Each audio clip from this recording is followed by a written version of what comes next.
look at me, notice me, the Tao teaches something completely the opposite. Listen to the 66th verse of the Tao. Water again. The sea stays low, and because the sea stays low, all of the rivers and all of the streams empty into it. Because it stays humble, because it stays in that place of just allowing everything to come to you. He was trying to teach us the important lesson of letting what we know is coming come to us. I practice this so much more now in my life than I did at one time. I can remember years ago, I had written a book called Your Erroneous Zones back in the 70s, and it stayed on the New York Times bestseller list for something like 27 months. And many weeks it would be number 1, and then it would go down to number 3, and then it would go to number 2, and down to 7, and all of that. And I was doing the Tonight Show in those days on a regular basis. And what you do is you call and find out where you appear on the bestseller list for the following week on Wednesday. So you call up on Wednesday, not for the Sunday coming up, but for the following week. And I called home, and my ego was pretty strong, and I was very much into a lot of notice me. I really believe that true nobility is not about being better than anyone else now. It's about being better than you used to be. And I think I'm better than I used to be, and I know that I'm better than I used to be in every quality or every characteristic that I hold to be valuable. But in those days, I was into notice me. And I called home, and I had trained my wife to call the New York Times. She had this special number that she could call, and with a certain code, and she could find out where I was going to appear on the bestseller list the following week. So I called her up, and I said, where am I on the bestseller next week? I was out in California doing something, and she said, you're not on the bestseller list. I said, what are you talking about? I was number 1 on the bestseller list last week. I said, even my voice changed when I said, what do you mean I'm not on the bestseller list? She said, you're not on the bestseller list, I'm sorry. She said, your book is on the bestseller list. Big distinction there, isn't it? Between believing that this is me and recognizing that you can let go a little bit of that. Listen to verse 66 of the Tao. Why is the sea king of 100 streams? Because it lies below them. Humility gives it its power. That's a very important principle to understand, and I live on the ocean, right next to it. It's my front yard. And always I watch it to learn something from this thing called the ocean, which is the most powerful source of life that we have on the planet. Without it, there's no life on this planet. And because it stays low, so what does this have to say to us? Do you have the capacity to get past that ego need to always be saying, notice me, look how important I am? There's been a proliferation of this lately with this celebrity silly stuff, isn't it? CNN is doing, full hour shows on silly little things about what happened to this particular celebrity or what happened to that celebrity, and the celebrity's never even done anything. And there's all of this talk about it, and all of the new magazines. And you go through an airport, and you look on the newsstand, and all the same photos, just with different magazines. I don't even know what the names of all of them are, but there's like this huge market now that we have for people to get into a state of notice me, notice me, notice me. And how much do we train our young people, particularly in our schools and so on, that the one who is the star is the one who gets the most attention. The one who is the most important and the most valuable is the one that has the most people liking them, and so on.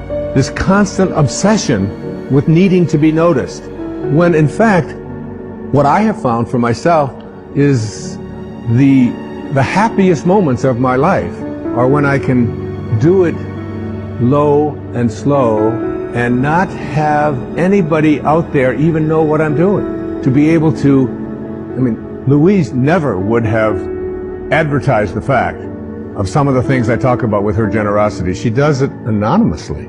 It's almost always done in those ways.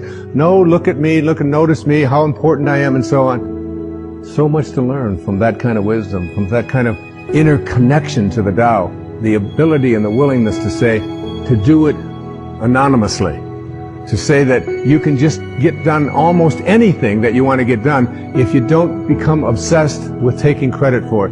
Remember the movie The Magnificent Obsession? A movie made back, I think, in the 50s. And it was really about what was the magnificent obsession. It was the ability to be able to give anonymously. What is Alcoholics Anonymous? It is everybody stays anonymous. Nobody has a title. There's not even anybody in charge. There's nobody, there's no leaders of this. There's no president. There's no vice president. There's no organization. It's just, here's a group of people who just want to help other people whose lives are out of control. So here's a meeting place, and you come, and one day somebody will chair it, and then somebody else another day will chair it. And one of the things I found when I attend one of these meetings is that I feel, you'll see so many people who are downtrodden, who feel as if their life has passed them by, who look like they don't have any teeth, they haven't shaved, they're dirty, they're God in disguise. Mother Teresa was asked the question about what she does when she was in Calcutta, and she said, every day, I see Jesus Christ in all of his distressing disguises. All of his distressing disguises. That you can see this source, you can see the Tao, you can see it when, particularly in those who are the most obscure, the most isolated from everyone else. And whenever I go to one of those meetings and I hear people get up and they tell their stories, I feel there's so much presence of the source, of God, of spirit, of Lao Tzu, of Tao, whatever you want to call it, in one of those meetings than I've ever felt in any church. I've never felt the presence of it more. And I encourage you, any of you watching this right now, go to one of those meetings. You don't have to be an alcoholic. You don't have to. I'm not an alcoholic. I don't call myself an alcoholic. I was never out of control. I drank, but I wasn't out of control.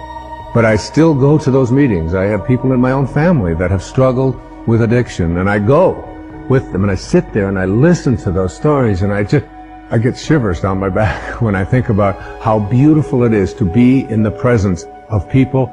All they want to do is help each other. There's a movie called My Name is Bill W. James Woods played, and James Garner is in it. And his life just got totally out of control with addictions, totally out of control. And then he went to one of these meetings, and he began to realize, and he said, we can actually take these people, and all we have to do is love them. All we have to do is love. And he's so excited about the concept of being able to go out there and offer it. And I keep referring to Louise because she's such a hero to me.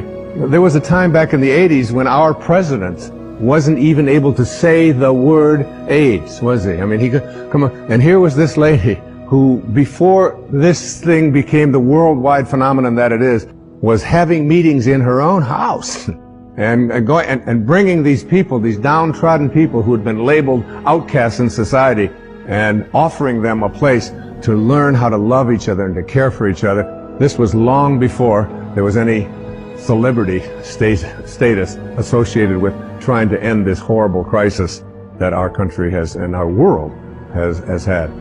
There was James Wood, so excited about the idea of we can create a place where we're anonymous. Nobody has to know anything about us. We don't have to say our names. We don't have to say anything. We just have to come there and we can help each other. And before that happened, everybody who got out of control with addictions, particularly with alcohol, would die. There was no cure. There was no cure. And where did they find their cure? They found it in being anonymous. They found it in being obscure. They found it in having no organization. They found it in having no elected representative. They found it in having no rules. There are no rules. You just come and we care. If you've been 1 day or 1 hour sober, or even if you're drunk, you come. We care about you. And you are not that alcohol. Who you are is this divine soul. In the 36th verse of the Tao Te Ching, it says, "The gentle outlast the strong." the obscure outlast the obvious. Try to become a little more obscure, a little less interfering, a little less notice me, a little less, one of the specific kinds of things that you can do is just as you're about, when somebody else is talking, just as you're about to interject what you've been thinking about for the whole time, waiting for them to stop talking, just stop, to bite your tongue and say, tell me more.